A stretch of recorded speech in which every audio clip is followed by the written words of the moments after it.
میں جناب مشرف آئے گا، مثال دے رہے وزیروں کی بات کر رہے ہیں، ہاں بھائی مثال کے طور پہ اس میں زرداری آئے گا، مثال کے طور پہ اس میں شہباز شریف آئے گا، مثال کے طور پہ اس میں عمران خان۔ وزیروں کی ایک کمیٹی ہے، وزیروں کی ایک کمیٹی ہے، سابقہ وزیر اور حالیہ وزیر۔ اب 4-5 وزیروں کے میں نے نام لے لیے، ہاں بھائی کوئی وزیر اعظم ہے، کوئی وزیر معظم ہے، جو بھی ہے بہر کے وزراء ہیں۔ اب یہ 4-5 وزیر اس کمیٹی میں آلریڈی ہیں۔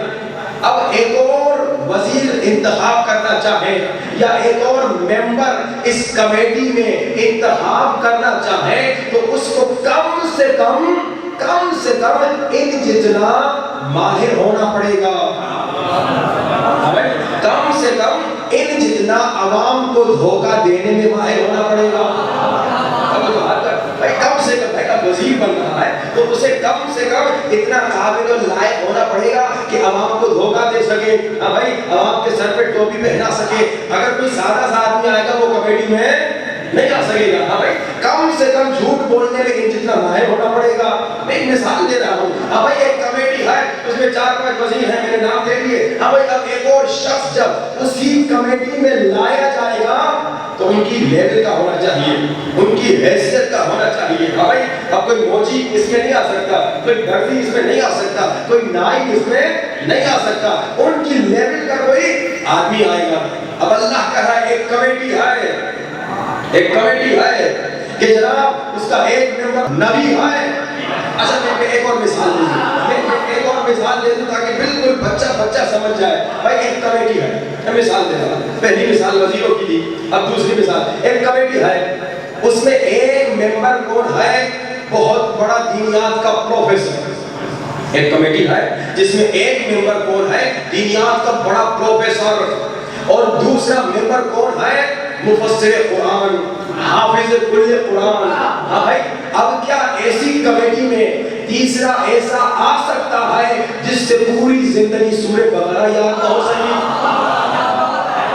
ایک مثال دے رہا ہوں، ایک کمیٹی کی مثال، چلیے اور آسان کر دو بھائی، ایک کمیٹی ہے جس کا ایک ممبر کون ہے؟ جو علی کل شیء علیم، جس کے پاس ہر چیز کا علم ہے، ایک ممبر وہ ہے۔ دوسرا ممبر کون ہے؟ والراسخون فی العلم، یعنی تمام علوم پر ماہر۔ یہ ایک کمیٹی ہے جس کا ایک ممبر کون ہے؟ علی کل شیء علیم، ہر چیز پر عالم ہے۔ دوسرا ممبر کون ہے؟ والراسخون فی العلم، تمام علوم پر ماہر ہے۔ کیا ایسی کمیٹی میں جب کسی تیسرے کا انتخاب ہوگا، کیا ایسے کا انتخاب ہوگا جو یہ کہے کہ میری بیٹی مجھ سے زیادہ عالم ہے؟ جب تیسرے ممبر کا انتخاب ہوگا، کیا کبھی ایسے کا انتخاب ہوگا جو یہ کہے کہ عرب کی عورتوں کو مجھ سے زیادہ علم ہے؟ نہیں عزیزان محترم، ایسی کمیٹی میں جہاں ایک ممبر علی کل شیء علیم ہے، جہاں دوسرا ممبر والراسخون فی العلم ہے، جب تیسرے ممبر کا انتخاب ہوگا کم سے کم باب مدینہ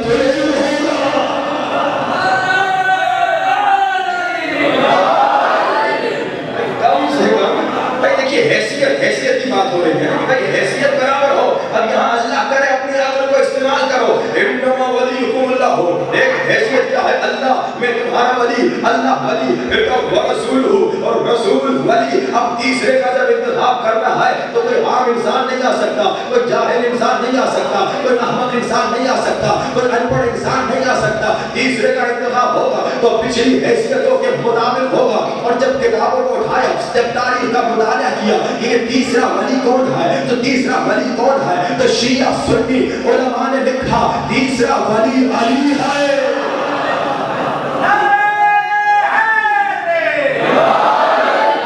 تیسرا ولی کون ہے؟ علی ہے، تیسرا ولی علی ہے۔ بس ہم یہی تو کہتے ہیں اپنے بھائیوں کو، اگر عقل کے سائے میں اس آیت کو پڑھو گے تو کبھی ہمارے کلمے پہ اعتراض نہیں کرو۔ قرآن کو طوطے کی طرح نہ پڑھو، قرآن کو پڑھو اور سمجھو قرآن کا کیا رہا ہے۔ اللہ نے کہا انما ولیکم اللہ، ہم نے کہا لا الہ الا اللہ۔ ہم تو قرآن کی اطاعت کر رہے ہیں، ہم تو اپنی مرضی نہیں چلا رہے۔ اللہ نے کہا ورسولہ، ہم نے کہا محمد رسول اللہ۔ خدا کی قسم اگر آیت رک جاتی ہم بھی رک جاتے، اگر آیت رک جاتی ہم بھی رک جاتے مگر آیت رکی نہیں. آیت نے کہا خدا کی ولایت کے بعد, نبی کی ولایت کے بعد حالت رکوع میں زکات دینے والے علی کی ولایت کا اعلان کرو. اور شیعہ سنی علماء نے لکھا کہ جب میرے مولا علی نے حالت رکوع میں سائل کو انگوٹھی دی تو یہ آیت نازل ہوئی, انما ولیکم اللہ ورسولہ والذین آمنوا الذین یقیمون الصلاۃ ویؤتون الزکاۃ وہم راکعون. اللہ نے کہا میری ولایت کا اعلان کرو. ہم نے کہا لا الہ الا اللہ. اللہ نے کہا رسول کی ولایت کا اعلان کرو. ہم نے کہا محمد رسول اللہ. آیت رکتی ہم بھی رک جاتے, مگر آیت رکی نہیں. آیت نے کہا حالت رکوع میں زکات دینے والے علی کی بھی ولایت کا اعلان کرو. تو ہم نے کہا علی ولی اللہ. اچھا ہمارا عقیدہ ہے, ہر شیعہ کا عقیدہ ہے کہ علی مولا رسول خدا کے بلا فصل خلیفہ. ہم فصل کے قائل نہیں ہیں, فاصلے کے قائل نہیں ہیں, بلا فصل قائل ہیں کہ یہاں رسول خدا فوراً علی مولا. اچھا اس پہ آپ کو کمال کا مناظرہ سناؤں, اور مناظرہ بھی کس کے بیچ؟ ایک 30-35 سال کا استاد اور ایک 6-7 برس کا بچہ. اب ہوا یہ کہ ایک بچہ تھا, شیعہ بچہ, کمال کا مناظرہ ہے. ہمارا کیا عقیدہ ہے؟ ہمارا عقیدہ یہ ہے کہ رسول خدا نے غدیر خون میں اللہ کے حکم سے تمام صحابہ کو روکا, تمام صحابہ کو بلایا, جو آگے نکل گئے تھے ان کو واپس بلوایا, جو پیچھے تھے ان کا انتظار کروایا, اونٹوں کے پالانوں سے منبر بنوایا, علی مولا کو بلایا, علی کے ہاتھوں کو بلند کر کے کہا جس جس کا میں مولا اس کا علی مولا. یہ ہمارا عقیدہ ہے, ہمارا عقیدہ ہے. اور اس پہ شاہد ہیں, اصحاب شاہد ہیں, 1 لاکھ سے زیادہ اصحاب شاہد ہیں کہ اللہ کے رسول نے اعلان کیا کہ شاعر کہتا ہے اور قوم پہ جس کا اعلان امیر المومنین ہونا اسے جچتا ہے سلطان فلک فخر زمین ہونا. بشر تو کیا فرشتے ہی دل میں کہہ اٹھے علی کو زیب دیتا ہے نبی کا جانشین ہونا. یہ ہمارا عقیدہ ہے. اچھا اب یہ بچہ شیعہ تھا مگر سنی اسکول میں جاتا تھا, جس محلے میں رہتا تھا وہ پورا سنی محلہ تھا, اور اس کے سارے دوست, اس کے سارے کلاس میٹ, کلاس والے, ٹیچر, پورا اسکول سنی تھا. جب اتفاق سے یہ جا رہا تھا, دیکھیے بریکٹس میں ایک بات کہوں, دیکھیے اگر آپ کہیں پر رہ رہے ہیں, آپ کے اطراف میں سب غیر ہیں, تو مولا کہتے ہیں ہمارے لیے زینت بننا. اگر کسی علاقے میں اکیلا شیعہ ہے تو سب سے اچھا ہو تو شیعہ ہو, سب سے عالم ہو تو شیعہ ہو, سب سے شریف ہو تو شیعہ ہو, سب سے نیک ہو تو شیعہ ہو. تمہیں اتنا اچھا ہونا چاہیے. اب یہ بڑا کمال کا بچہ تھا, ادب میں سب سے اچھا, علم میں سب سے اچھا, شرافت میں سب سے اچھا, علم میں بھی سب سے اچھا.